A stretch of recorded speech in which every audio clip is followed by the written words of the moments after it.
Welcome to Athletes and Entrepreneurs, the Alumni Journey. I'm Rob Finkelstein, founder and CEO of Alumni Direct, where we've created a platform for athletes and other alumni to network and connect within their affinity groups. And this show is all about there's a major issue today with athletes transitioning out of sports, whether it's mental health, financial literacy, career services. And we interview former collegiate and professional athletes and talk about their journey out of sports and ultimately into successful business leadership and entrepreneurship. And so excited to have with us today, Sam Barrington. How you doing, Sam? I'm doing great, Rob, and definitely excited to speak to you today. I value what you do in terms of raising awareness, and just really looking forward to sharing my story and how things have been since I've moved on from the game of football.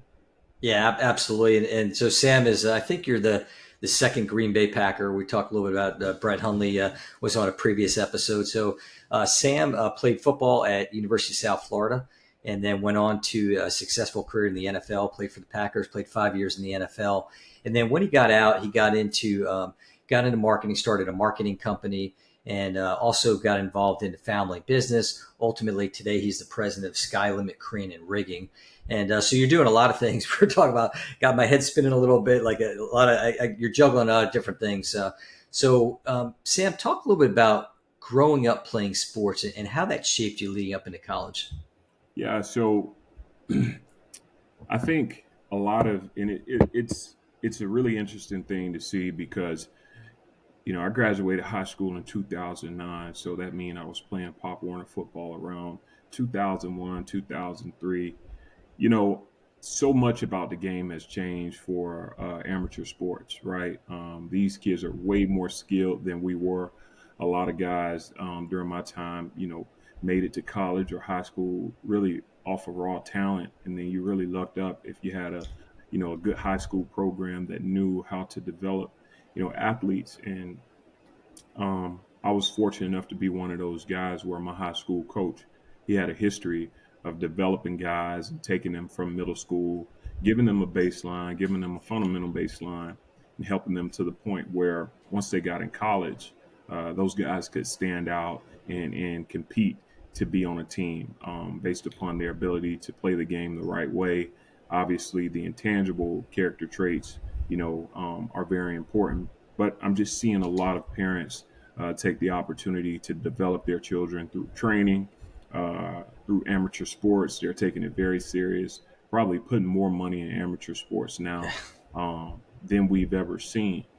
So for me, um, I was like a regular freshman my ninth grade year. If anything, I was tall and skinny, and that was probably the best thing I had going for me. A lot of people don't know I started the game playing receiver, where I came from high school, played linebacker and running back, and I thought once I was, in high school, I was tall, skinny, I should play receiver. But I was probably a little more, I was probably stronger than I was faster, and so linebacker became a good position for me to make my own. Eventually transitioned to playing running back as a senior, and then when it was time for me to be recruited, uh, let's say 95% of the teams looked at me as a running back, and I had a few teams that said, you know what, you're a good enough player. If you want to come here and play running back, we'll allow you to. And so that was my experience. And again, much credit to my high school football coach, Coach Stanton, and Coach Jim Seibel. Yeah, and that's great. I mean, I hear that a lot. Is that coaches play such an important role in the athletes, and Yeah, the athletes need to tap into it. I mean, I know for me, just coaching youth sports. I mean, I got involved with all the different sports, ultimately managing baseball, managing yeah, travel baseball team, and all that. But it's great. I mean, they definitely help shape you. So let's go into college now. And one of the things that we talk about, I kind of hit on the beginning of the show, is athletes transition out of sports, which we'll talk more about later. But were there programs when you were in school at USF to kind of help guide, and not just a one-day class, but help guide the athletes, through where they're going to be after sports? yeah. There are always programs, right? I can't say always, but majority of the time, universities and clubs, attached to the university. I'll say that there are much more programs now. The conversation about, financial literacy for athletes has grown and grown over the past, 10 to 15 years. It's been 15 years since I was a freshman at the University of South Florida. They've grown substantially. Obviously, social awareness, mental health awareness, drug use and things like that. All of those things have grown substantially, but majority of the time, universities are always going to do at least somewhat of a job helping to, getting athletes to understand what life is like after their sport when it comes to all of those issues, right? But you're talking about a 18 to 23-year-old young adult, Right. right? Even adults, right? We look all around us, and there are tools, there are sources of information that will help us make better decisions, to increase the quality of our lifestyles. But it's our inability to tap into that information that really sets one person apart from the other. Some people just come from a certain background, or they have a certain level of discipline. They have a certain, you know, they have a certain foundation for being literate in certain, subjects or whatever the case may be. But at the end of the day, it's about the athlete's ability to tap into those resources. And I think, majority of the times, I think those resources are underutilized. Thus, the results are, they don't change as much as they could have if athletes took the initiative to utilize the resources that were put forth by the university. Yeah, I think it's a challenge because, like you said, if the athletes aren't taking advantage, I know I was talking to one guy who's a former, played college ball, and he said he wishes that almost that he would have been forced into taking like a semester of it. And I realize it's hard because you've got the demanding Yeah. schedule and all that. But like he was saying, if there would have been a class that he was forced to take that would have, gone through some of those different things that that would have been a positive impact. But it's easier, I guess, to look in hindsight. Like once you've been out for a while. I mean, are you seeing anything? Initiatives to help out the alumni athletes, and whether it be alumni from the school or maybe even like from an NFL perspective. Yeah, so I think alumni athletes for college and then NFL alumni, those are two totally different, experiences. And it all has to do with the pot of funds that each of those individual entities, being the NFL and NFL and in NCAA, right? The NFL has a pot and a subgroup that is specifically focused on the lifestyle for players after they retire. Um, I could be corrected on this, but I don't know that the NCAA has a specific program for former athletes, right?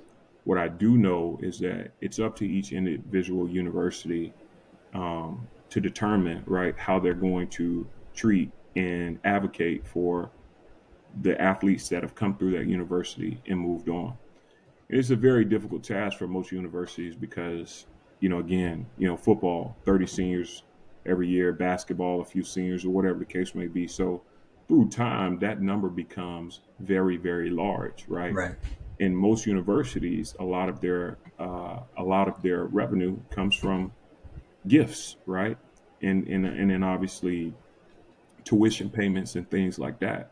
So how do you allocate a substantial amount of money for alumni athletes? Because then you're going to get the students that say, Right. hey, we also need ours as well, right? So one could argue that because these students help the university generate revenue, um, that maybe there's something that should be put into play for former athletes of universities. But again, just a very difficult conversation. I don't know if most universities have the financial bandwidth. Now, you do see some of those universities inviting former athletes who didn't finish their degrees to come back, finish their degrees. I've seen things like that.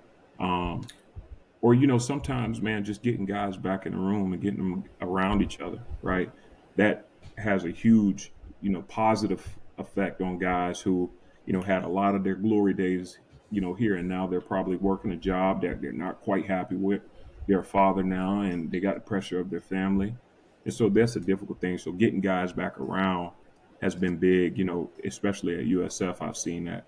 Now, the NFL is a totally different story because the NFLPA has what's called the collective bargaining agreement, where Okay.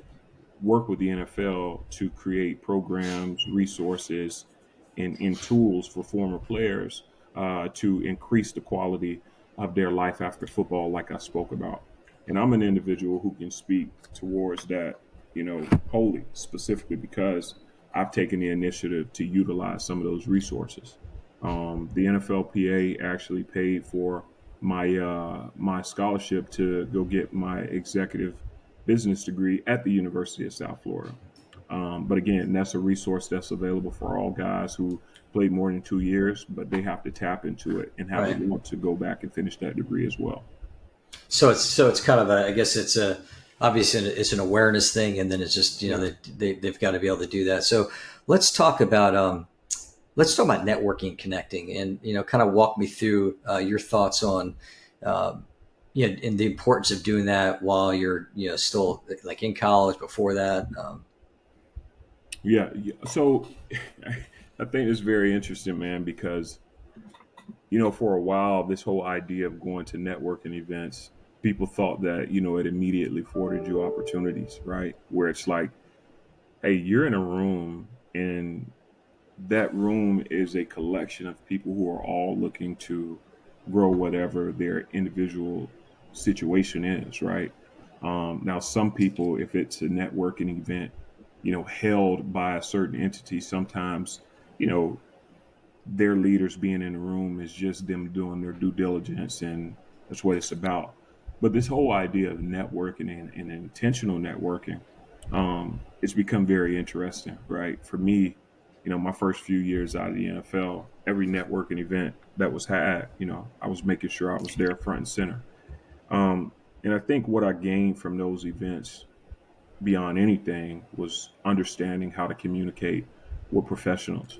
There's so many small things that if you don't understand, it could immediately it could immediately uh, disqualify you for an opportunity that you're there seeking. Right? How are you dressed? Right? Are you overdressed? Are you underdressed? Did you come with business cards? This person that you want to speak to, did you interrupt a conversation that he was having with another important individual? Um, what color do you have on, right? Do you have on bright red, at a business networking event? Small things like that, that again, I had to learn through time, right? Right. And I was a guy who I thought, you know what, you got to dress as sharp as you can anywhere you go. But when you're in a room full of construction professionals, now you're the outlier, right? And so if you have, unless you have something quite big to back that up with, you're an outlier, and now you have to compensate for being an outlier. Um, does your belt match your shoes? What kind of collar shirt do you got on? You have a bow tie on when it's this a business casual, environment. And so what I tell individuals, right, is instead of going to a networking event with this idea that you're going to go there and you're going to come away with 50 business cards and you're going to network with all of those people, trim it down to two reasons why you're going to this event. Two reasons, right? What are you going there for? I want to, and one of those reasons has to be a growth opportunity and an analytical opportunity, right? You want to grow, you want to go for this specific reason, but you also want to go with the intention to understand or to learn.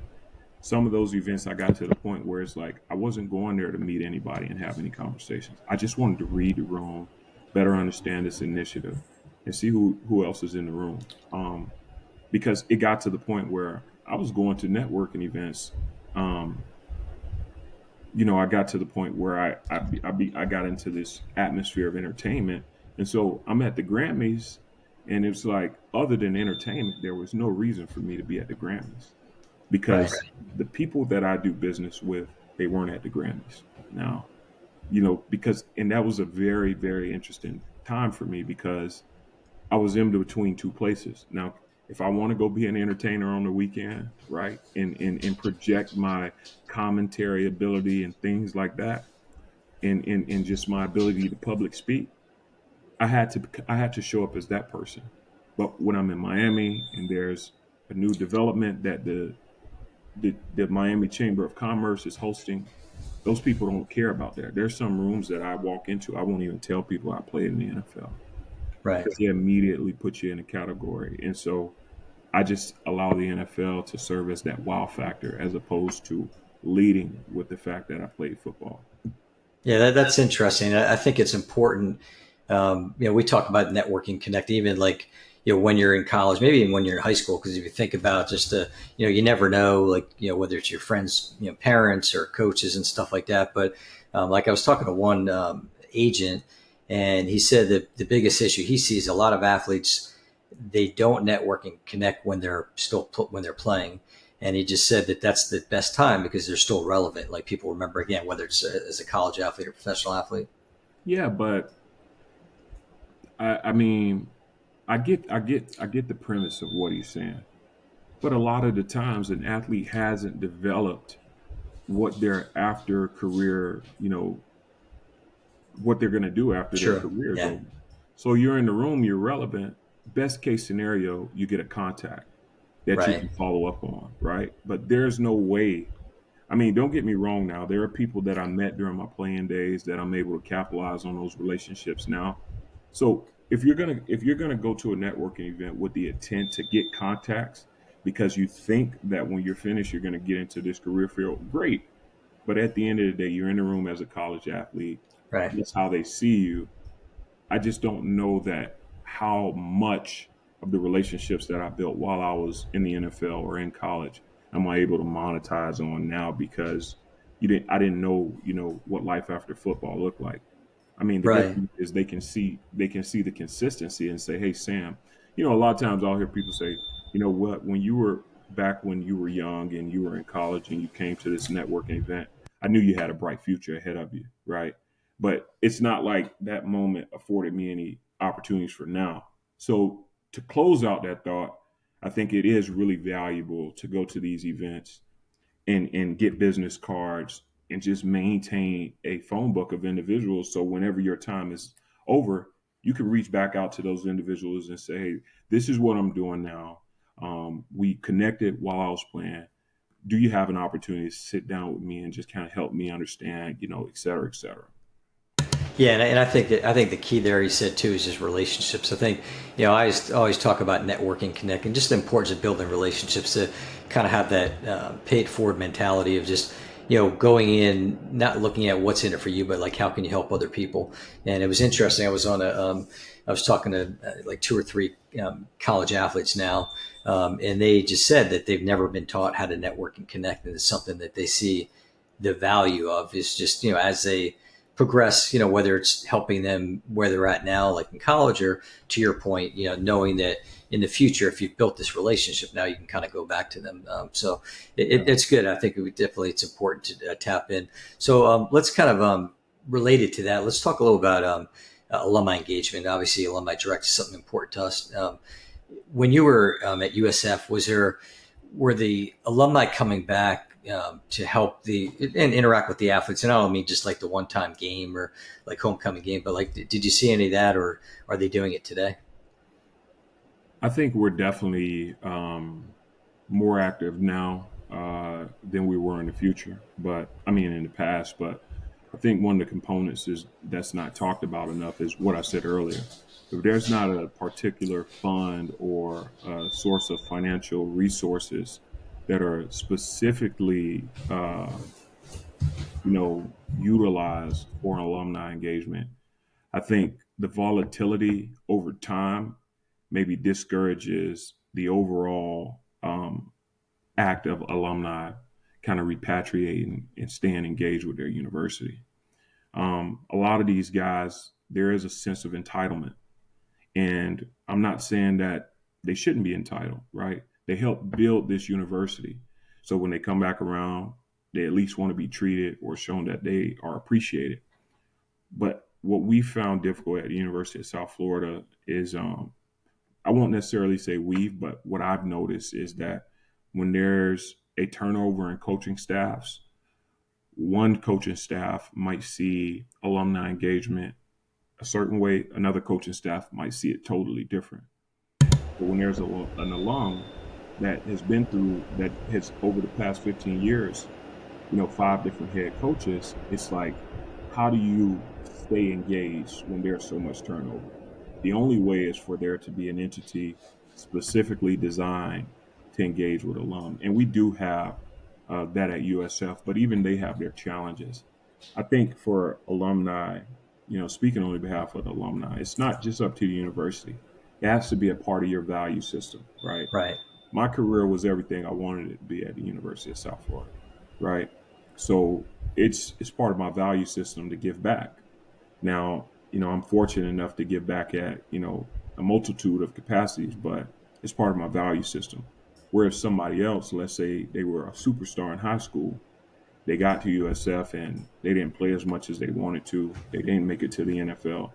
Maybe they will be a little more apprehensive to give back at the capacity somebody like myself or, some other guys have, given back because you know, hey, some of those guys are trying to forget their time at USF, right? As Yeah. opposed to, if that makes sense. Yeah, no, that's good. I think you're right, and it was interesting you brought up about the coaches because that's one thing that I've talked to a lot of people about too. Is it's the the atmosphere within the athletic department because if there are a lot of changes, it makes it more difficult to reconnect with the alumni. And I think it's just so important. I think there's a lot of alumni that do want to come give back, and just depending on the situation at their school, like you said, could definitely make a difference. So this is something I've been doing lately on my on the podcast. I've kind of had some fun with. So I've got two questions for you, and it's not the typical people always ask like, "Who would you like to have dinner with?" But what advice would you give to freshman Sam? What advice will I give to freshmen? Hmm. Um, I think that's a great question.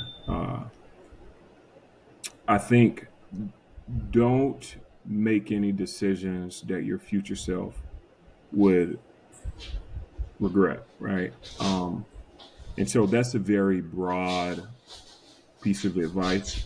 But again, if you apply it in several areas of your life, um, it could really pay great dividends. So from an education or academic standpoint, your freshman year is very important. You know, go to class, right? And don't put yourself in a situation where when you're a senior, you're fighting for credits. You get what I mean? Yeah, Socially, right? It's easy to go out and get in trouble. It's easy to go out and create a bad reputation for yourself. Um, Again, your future self will regret those things. And then from an athletic standpoint, go put the work in now because a lot of guys never overcome the stigma that they uh, gained when they were a freshman. You came in as a freshman, you were hard headed, you were late, you didn't do the right things. I mean, sometimes the coaching staff, they're always going to see you as that guy, right? But if you come in and you lay a good foundation, if you have struggles, they're always going to give you the benefit of the doubt and say, you know what, he's just struggling. We know who he really is. Versus if you come in as a meathead and always in trouble, you're always going to have to grow from that. And some guys never overcome that. yeah, no, I agree. And then the next question would be, what advice would you give to senior Sam? The seniors, man, wow, it's a harder piece of advice because seniors are really at a place where they got the whole world in front of them. I think what I do want seniors to know is take it slow and enjoy the ride. What I find a lot of seniors doing is, oh, I'm going to start a business and I'm going to start my nonprofit and I'm going to do this and I'm going to do that. And I was one of those guys when I moved on from the NFL. You get to a place where you want that external validation, or you have this dire feeling on the inside where it's like you want to show people that you still have value because you're not playing ball and that was your value. Um, and I just want young people to know, hey, run your own race. You got time. Um, Forget about the external validation. Find out who you are and surround yourself with like-minded people. Okay. Enjoy the process because you're never going to be a 22-year-old with no responsibilities again, right? Just take the time. The past is the past. Whatever you didn't accomplish, forgive yourself for it and just go have fun learning this new person, learning these new, experiences and things like that. I think a 22-year-old needs to know that they're an adult legally, but they're still Right. a child. They're still a child, in my opinion. And what I mean by that, I don't mean to demean anyone. I mean, no, you're still young, right? Right. I'm 30. I'm 33, and I still feel like I'm young, right? Right. And so You they, are. you see, that's my point. And so they got time, and I just see a lot of people getting involved in this whole idea of hustle culture, where it's like, I was watching this little. I got the ability. I had the opportunity to sit home on Saturday and not really do much, and I was watching this little show on YouTube, and so it's like this, kind of concept where speed dating a little bit, and so every person got up there. They were like, "What's your age?" "Oh, I'm 25." "Okay, what do you do?" "I'm a model. I'm an actor, and I have two businesses, and I work at a hospital." And then they ask, "So, what's your 9 to 5?" "The hospital." So I'm like, wow, wow, wow, wow. Where did all these people come from? Who can work 40 to 50 hours a week, run a nonprofit, have two businesses, and model and act. And I just think that's a very unhealthy place for somebody that age to be. But Yeah. again, it's because of this whole idea of more is more. But Right. really, I'm not putting any limitations on anyone. But Right. how can you be great at one thing if you're doing all of these things? I'd argue that in 5 months from now, you probably won't still be working at the hospital Yeah. because you're gonna have to sacrifice one of those things. Or if I were to sit down and ask you, okay, can I see your business incorporation? Maybe they don't have it. Okay, if you do, can I see the trademark on this name that you have? Okay, maybe you have. Okay, how long has this business been incorporated? Okay, can I see your annual filing to see that you told the state that you're still in business? Or can I see your tax returns? Okay, can I see your sales and use taxes? And so once people really understand what it's like to run a business, you can, debunk the whole myth of you're actually a business owner. I have a younger cousin who he has his clothing line. And so I started asking him questions and he wanted to elaborate. Well, I just told him stop right there. I said, you don't have a business. What you have is a hobby. Okay. And he was pissed off. He went home. He told his mom. She sent me a message. But a year later, I asked him, how's your hobby going? Because I wanted to piss him off again. He never done his LLC. And it wasn't until I sat him down and showed him how quickly you could start an LLC. And I think that's when his eyes opened up that, a lot of people think that they have all of these things that are preventing them from getting to where they want to be. And the reality is most of the time we're in our own way. Yeah, yeah, for sure. Now there was a lot there, lot of good advice and all that stuff. So let's talk now about transitioning out of sports. So as I started the show, it's a major issue: mental health, financial literacy, the whole thing. But you had two transitions. So talk about your transition from college to being an NFL player, and then we'll talk afterwards about the next step after that. Yeah. So from college to being in the NFL, I think in my entire life, that was probably one of the more focused, periods of time for me, right? Because I approached it with an underdog mentality. I knew I had some things that were working against me from being a draftable player, and literally, I didn't worry about anything except the opportunity that was at hand.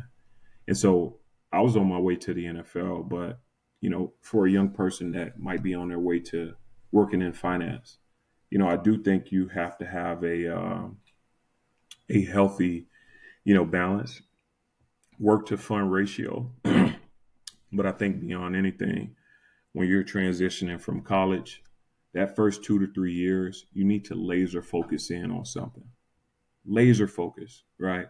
Don't cut the fat. Okay, stop the partying. Get whoever your friends are, great, right? But you have to laser focus in on something because I think that 3 year period after people get out of college, I think that's where you either you give yourself a major head start or you set yourself back, right? Whatever you feel like your needs are, reassess that. Do you need all of these things? Do you need the clothes, the cars, the shoes?